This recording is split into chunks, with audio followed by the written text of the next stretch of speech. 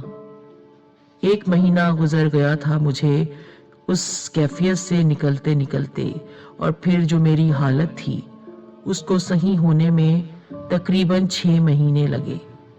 والد صاحب بہت ڈر گئے تھے۔ یقین آ گیا تھا میرے گھر والوں کو کہ ایسی چیزوں کا وجود ہے۔ اب ہمارے گھر میں 12 بجے سے پہلے گھر آنے کا حکم ہو گیا تھا۔ 12 بجے کے بعد اگر کوئی آتا تو اس کو سزا ملتی، اور میں تو اب تصور بھی نہیں کر سکتا تھا۔ میرے والد صاحب نے وہ جگہ چھوڑ دی تھی، ہم کسی اور جگہ آ گئے تھے، کیونکہ اس جگہ وہ پیڑ اور وہاں پر موجود وہ چڑیل کسی کے ساتھ کبھی بھی کچھ بھی کر سکتی تھی۔ ویسے تو وہ ختم ہو گئی تھی، لیکن شیطانی قوتیں کبھی ختم نہیں ہوتی ہیں۔ میرے والد صاحب پھر میرے لیے بہت ہی زیادہ محتاط ہو گئے تھے۔ انہوں نے میرا بہت خیال رکھا۔ گھر والے اتنا زیادہ ڈر گئے تھے کہ کہنے لگے کہ سچ میں ان چیزوں کا وجود ہے، یہ شیطانی قوتیں، یہ کسی بھی انسان کو مار ڈال سکتی ہیں۔ جو بڑے کہتے ہیں کہ 12 بجے سے پہلے گھر آ جاؤ، اسی لیے وہ اتنی زیادہ احتیاط کرتے ہیں کہ اس وقت بلاؤں اور شیطانی قوتوں کے گھروں سے نکلنے کا وقت ہوتا ہے، اور انسانوں کے لیے سونے کے لیے راتیں ہیں، نہ کہ رات بھر باہر گھر سے گھومنے کے لیے۔